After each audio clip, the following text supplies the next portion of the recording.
आघात. लेखिका प्रिया उंबरकर. वाचक स्वर सिद्धी गायकर.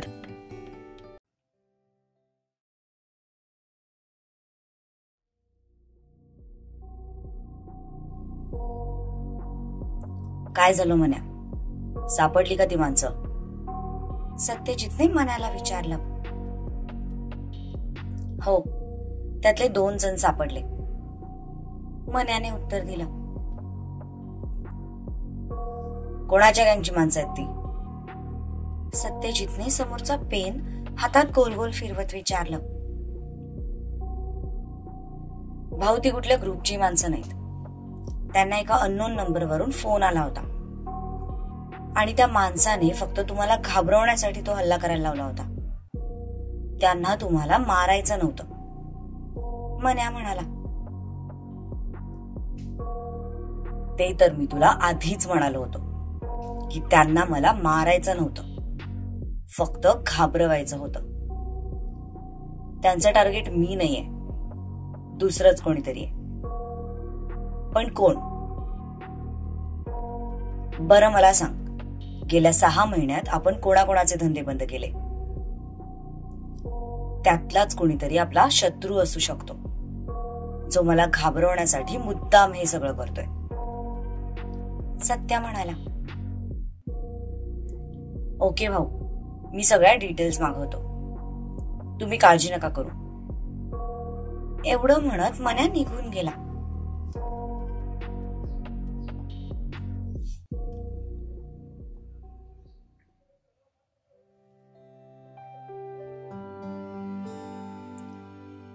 सूर्या कार ड्राईव्ह करत होता.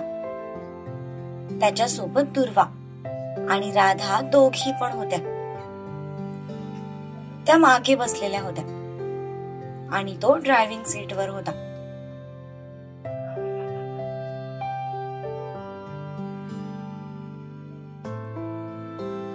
बरं, मी काय म्हणते, आज आपण मूवीचा प्लॅन करायचा का?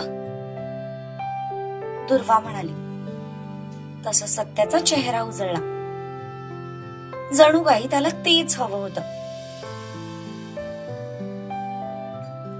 लव्ह यू वहिनी, तो मनातच खुश होत म्हणाला.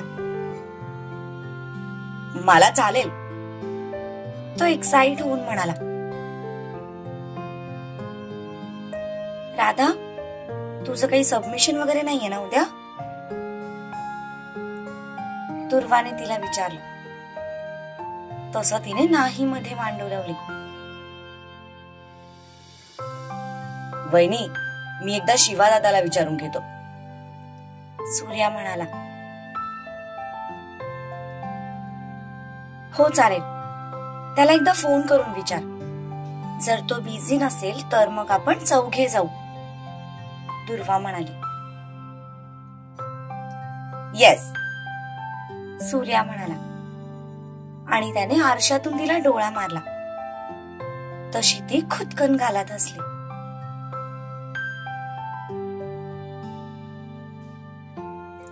काही वेळातच ते सत्यजितच्या ऑफिस बाहेर पोहोचले.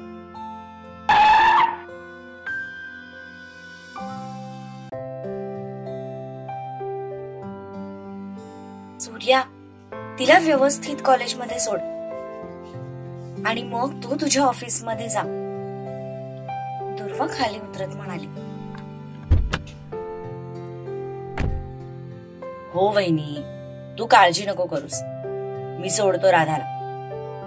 तू स्वतःची काळजी घे आणि तुझा आवरल्यावर ड्रायव्हरला फोन कर, तो येईल तुला घ्यायला.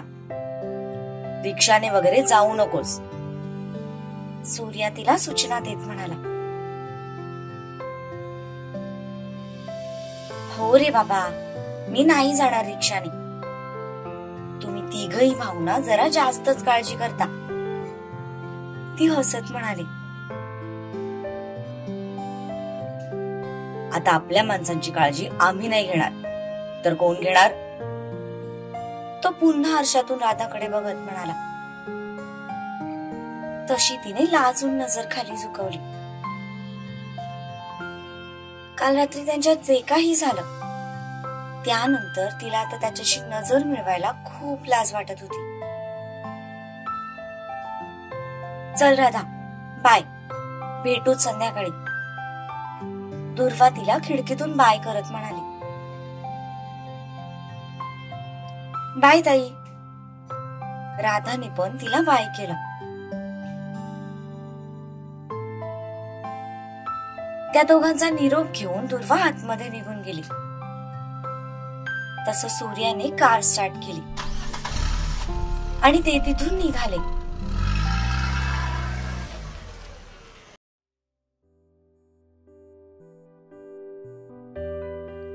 राधा त्याच्याकडे बघतही नव्हती. ती खिडकीतून बाहेर बघण्यात व्यस्त होती. मध्येच एका हाताने पुढे आलेले केस कानामागे सारत होती आणि तिची ती अदा बघून तो गालात हसत होता.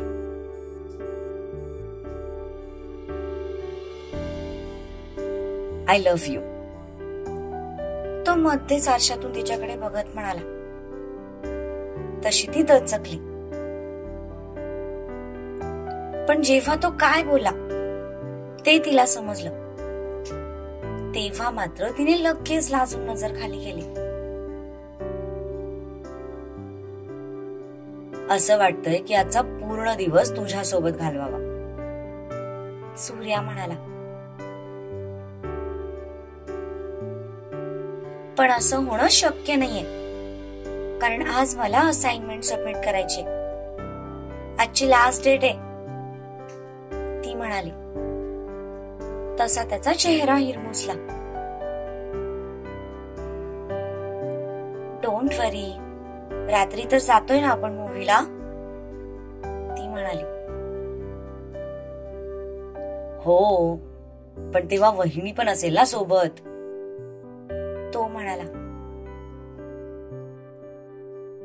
मग सांग तुझ्या वहिनीला नका येऊ म्हणा, मला राधा सोबत एकांतात वेळ घालवायचाय, ती मुद्दामून त्याच्यावर हसत म्हणाली. आज तरी ते शक्य नाहीये, पण एक ना एक दिवस मी हे नक्की करून दाखवेन आणि त्यावेळी तुला बाहेर घेऊन जाताना मला कोणाचीही परमिशन घ्यायची गरज पडणार नाही, तो म्हणाला. तिला त्याच्या बोलण्याचा अर्थ समजला. तशी ती गालात हसली.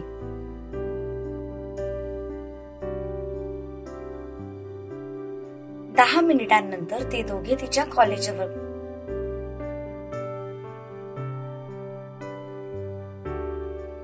10 मिनिटांनंतर ते दोघे तिच्या कॉलेजजवळ पोहोचले. बाय असं म्हणत तिने डोअर उघडण्याचा प्रयत्न केला, पण डोअर लॉक होत. उघड ना, ती बारीक चेहरा करून त्याच्याकडे बघत म्हणाली. आधी मला बाय म्हण, तो पाठीमागे वळून तिच्याकडे पाहत म्हणाला. आत्ताच तर म्हणाले, राधा म्हणाली.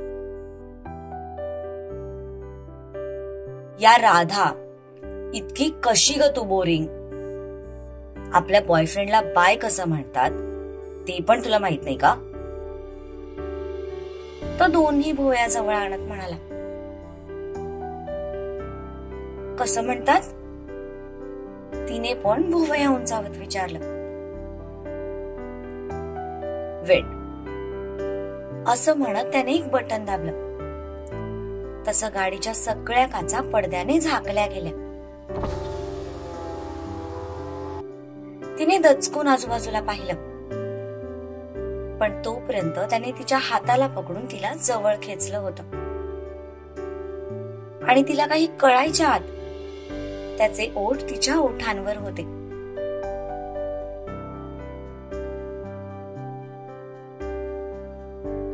वेडायस का तू? ती घाबरून आजूबाजूला बघत म्हणाली. डोंट वरी, कुणीही नाही बघितलं, तो खट्ट्याळ नजरेने तिच्याकडे बघत म्हणाला. तू ना खूप लाडावलायस, ती नजरेनेच त्याला दम देत म्हणाली, उघड आता दार. ती म्हणाली. तसं त्याने हसून दरवाजा उघडला. ती लगेच खाली उतरली आणि झपाझप पावलं टाकत गेटच्या दिशेने निघाली. पण गेट जवळ जाताच ती क्षणभर थांबली आणि तिने पाठी वळून पाहिलं. तोपर्यंत त्याने खिडकीची काच खाली घेतली होती आणि तो तिच्याकडेच एकटक बघत होता. तिने हात वर करून त्याला बाय केलं. त्याने पण तिला इशाऱ्यानेच बाय केलं आणि लव्ह यू म्हणाला. जे त्याच्या ओठांच्या हालचालीवरून तिला बरोबर समजलं. तशी ती गालात हसून आत निघून गेली. हे सासरे बुवा जितके कडू आहेत तितक्याच त्यांच्या मुली गोड आहेत. काय खाऊन जन्म दिलाय देवच जाणे. सूर्या स्वतःशीच म्हणाला आणि कार स्टार्ट करून तिथून निघून गेला.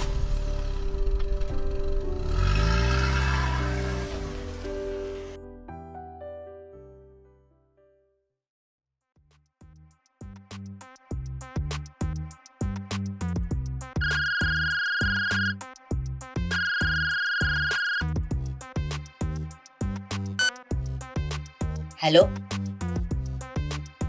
दिवाकर फोन रिसीव्ह करत म्हणाले. नुकताच त्यांच्या फोनवर एका अननोन नंबरवरून फोन आला होता. नमस्कार मामाश्री. पलीकडून शिवाचा आवाज आला. तसं त्यांच्या कपाळावर आठ्यांचं जाळं पसरलं. तुझी हिम्मत कशी झाली मला फोन करायची? ते रागातच म्हणाले.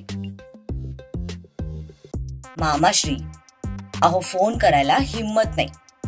मोबाईल मध्ये बॅलन्स लागतो. एवढी साधी गोष्ट कळत नाही का तुम्हाला? तो एकदम चिल्ल आवाजात म्हणाला.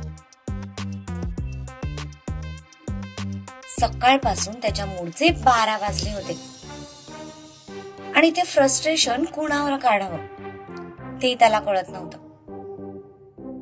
ऑफिस मधल्या काही एम्प्लॉईवर त्याने राग काढला होता, पण तरीही त्याचं मन शांत झालं नव्हतं. अचानक त्याच्या मनात दिवाकर मामांचा विषय आला. तसं त्याने लगेच त्यांना फोन लावला. कारण मामाश्रीला त्रास दिल्यानंतर त्याला आपोआप एक आत्मिक समाधान मिळायचं. पलीकडून एकदम शांतता होती. हॅलो मामाश्री, आहात की गेले? शिवा म्हणाला. तू माझ्या मरणाचीच वाट बघ. दिवाकर गुस्सातच म्हणाले. ओ मामाश्री, पूर्ण ऐकून तर घेत जा.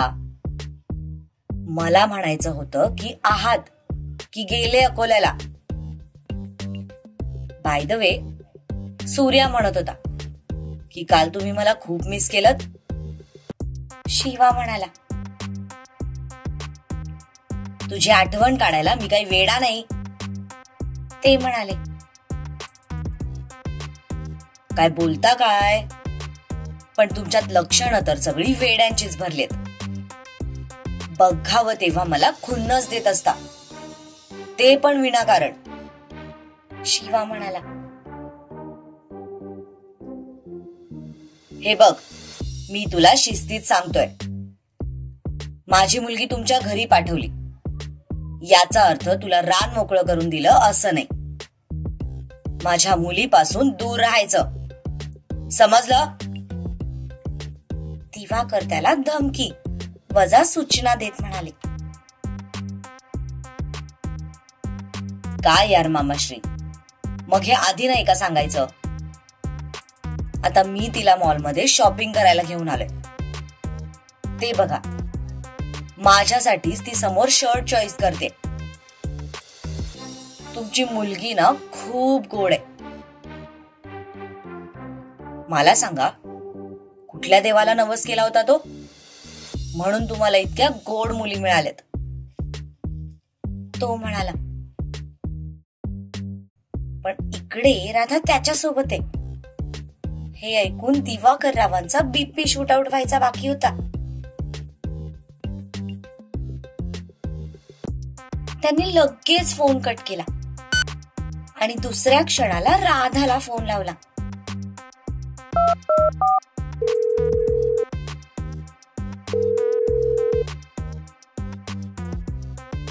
ती नुकतीच तिच्या क्लासमध्ये एंटर करत होती. तेवढ्यात तिचा मोबाईल वाजला.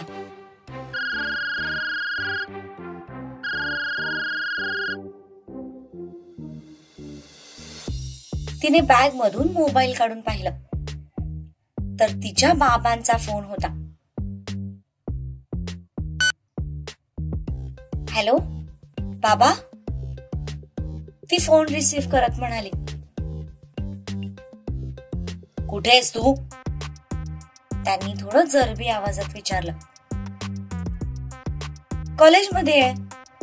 हे काय, आता क्लासमध्ये जातच होते, तिने उत्तर दिलं.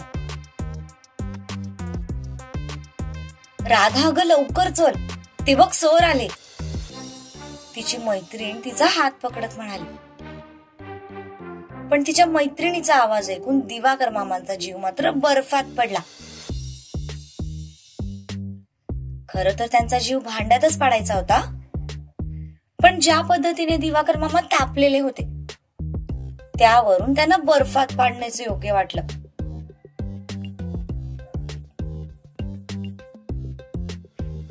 ठीक आहे, जा, ते म्हणाले. ओके बाबा, बाय, असं म्हणत तिने फोन कट केला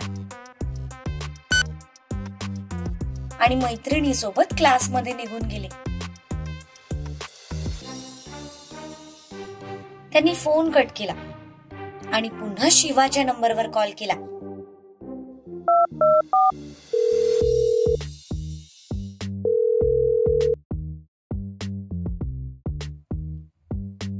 दुसऱ्याच रिंगला त्याने फोन रिसीव्ह केला.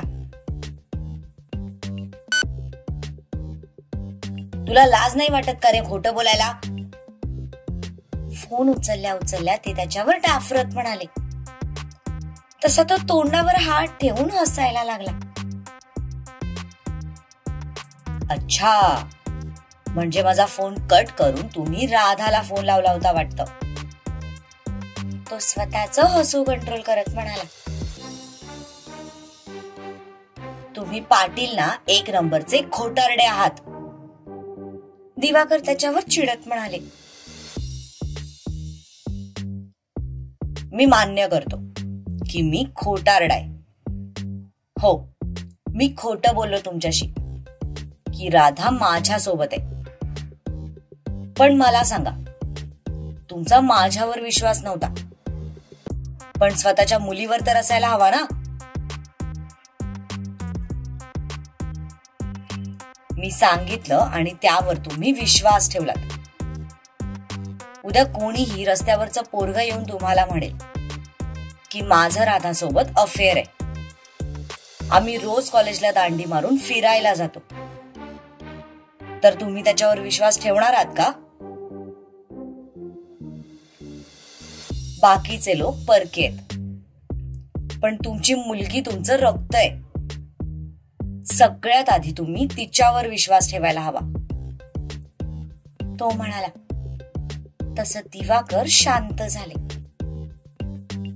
जाऊ द्या, मी तर आहेच उडाणटप्पू, माझ्या बोलण्याचं इतकं मनावर घेत जाऊ नका. त्याचं काय ना, मला मध्ये मध्ये तुमची खूप आठवण येते. You are like best buddy for me. I love you मामाश्री, तो म्हणाला. तसे दिवाकर रावांचे डोळेच मोठे झाले. त्यांना तो प्रसंग जसाच्या तसा आठवला, जेव्हा सत्यजित त्यांच्या कपाळावर किस करून त्यांना लव्ह यू बोलला होता. ते आठवून नकळतपणे त्यांचा हात स्वतःच्या कपाळावर गेला. बाय मामाश्री, आठवण काढत जा आणि माझा नंबर मोबाईल मध्ये सेव्ह करून ठेवा.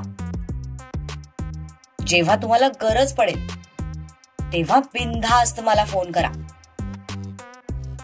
फक्त रात्री 11 नंतर करू नका, कारण तेव्हा माझ्या स्वर्गातल्या अप्सरांसोबत पर्सनल मीटिंग सुरू असते. शिवा म्हणाला, किती निर्लज्ज माणूस आहे हा.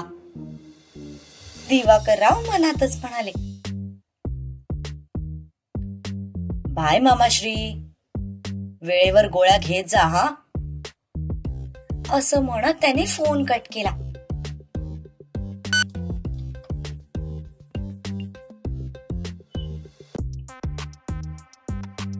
काय हो, कोणाचा फोन होता? रत्ना अंगण झाडता झाडता त्यांच्याकडे बघत म्हणाले, सकाळीच ते दोघं अकोल्याला आले होते. रत्ना, चुकून जर मला कधी हार्ट अटॅक आला ना, तर असं समज की त्या हार्ट अटॅकचं कारण पाटील बंधूच आहेत. दिवाकर म्हणाले, सकाळी सकाळी काय अभद्र बोलता हो? रत्ना किंचित रागवत म्हणाले, खरं तेच बोलतोय. एकापेक्षा एक नमुने आहेत तिघे जण. एकाला झाकावं आणि दुसऱ्याला बाहेर काढावं. दिवाकरराव सुस्कारा सोडत म्हणाले, आणि तुम्ही पण काही कमी आहात का? आपली मुलीची बाजू असून सुद्धा तुम्ही त्यांना खुन्नस देत राहता. त्यांच्या जागी दुसरी कोणी माणसं असती ना, तर तुमच्या अशा वागण्याचा बदला त्यांनी आपल्या मुलीला त्रास देऊन घेतला असता. रत्ना म्हणाल्या, ते काय माझ्या मुलीला त्रास देणार? माझी मुलगी वाघीण आहे, सगळ्यांना सरळ करेल. दिवाकर खूप आत्मविश्वासाने म्हणाले.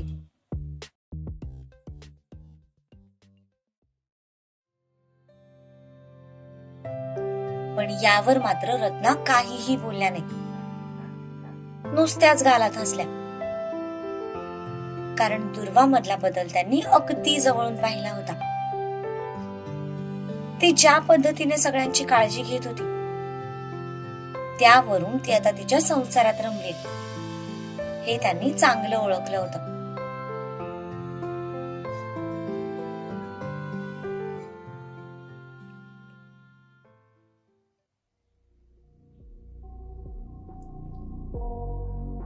बॉस, आपण किती वेळ असं हातावर हात धरून बसायचंय? तो परत यायच्यात आपल्याला काहीतरी हालचाल करावीच लागेल. रघुवेंद्रचा माणूस त्याला म्हणाला, तुला वाटतंय तितकं सोपं नाहीये ते.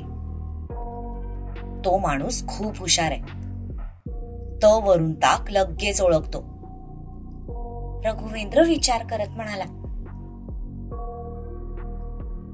तुम्ही म्हणालात की त्याचा जीव एका पोपटात अडकलाय.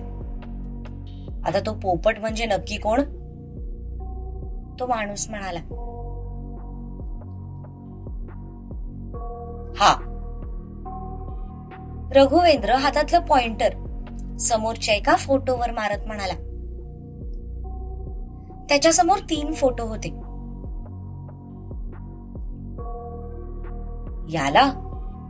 याला उचलून खरंच काही फायदा होणार आहे का? तो माणूस थोडा गोंधळून म्हणाला, खूप फायदा होईल. यालाच हाताशी धरून मी आता माझा गेम खेळणार आहे. हा माझ्यासाठी असा प्यादा आहे जो मला हारलेली बाजी पुन्हा जिंकून देणार आहे. रघुवेंद्र एकटक त्या फोटोकडे बघत म्हणाला, पण बॉस, सत्यजित पाटीलने पूर्ण फॅमिलीला कडक प्रोटेक्शन दिलंय. त्याला किडनॅप करणं सोपं नाहीये. तो माणूस म्हणाला, मग तुम्ही पैसे कशाचे घेता? रघुवेंद्र जोरात त्या खुर्चीला लाथ मारत म्हणाला. तसा तो माणूस घाबरून एक पाऊल मागे सरकला. चिडू नका बॉस, काम होऊन जाईल, तो माणूस म्हणाला आणि तडक तिथून बाहेर पडला. त्याने त्याच्या काही माणसांना फोन लावला. पाटील फॅमिलीतला एक मेंबर किडनॅप होणार होता, पण नक्की कोण हे तर आजचा दिवसच सांगणार होता.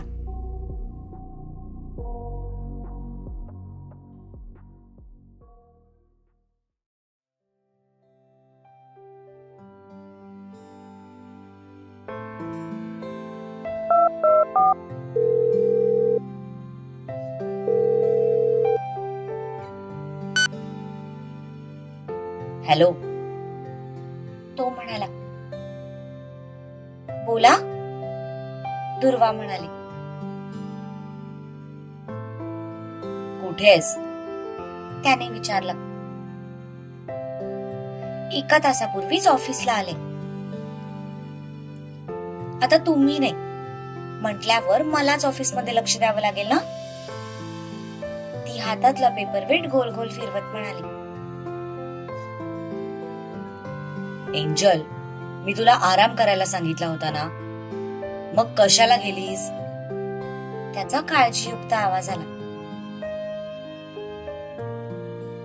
जीत, मान्य आहे की तुम्ही माझ्यावर खूप प्रेम करता, पण म्हणून तुम्ही मला पिंजऱ्यात कैद करून नाही ठेवू शकत. तुमची काळजी मी समजू शकते, पण आता जर मी ठीक आहे तर मी का उगाच घरात बसून राहायचं. तुम्ही असता तर वेगळी गोष्ट होती, पण तुम्ही गेल्यापासून मला अजिबात करमत नाहीये. निदान ऑफिसमध्ये कामात तरी वेळ निघून जाईल, ती म्हणाली. तसं त्याने सुस्कारा सोडला.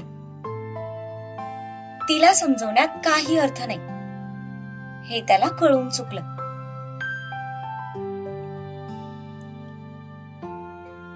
ओके फाईन, पण तुझं काम आवरलं की लगेच घरी जा, मध्ये कुठेही थांबू नकोस, तो नाईलाजाने म्हणाला.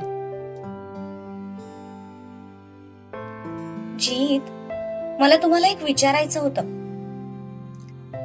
ती बोलतच होती. तितक्यात सत्यजितला कोणीतरी आवाज दिला.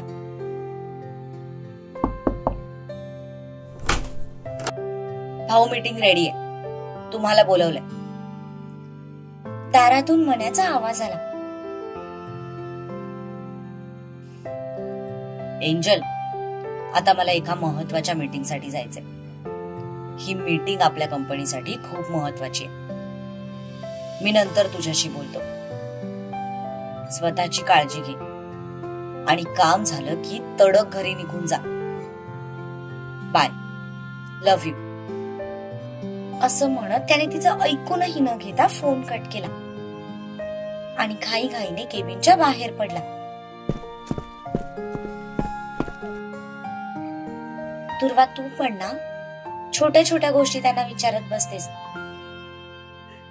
आता मूव्हीला जायचंय हे त्यांना विचारायची गरज आहे का?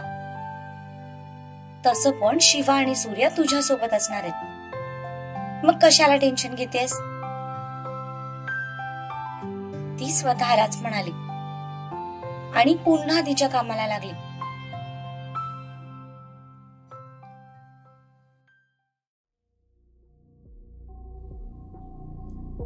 पाटील फॅमिली मधला कुठला मेंबर किडनॅप होईल, तुम्हाला काय वाटतं? कमेंट मध्ये नक्की सांगा. आपण आता पुढच्या भागात भेटू.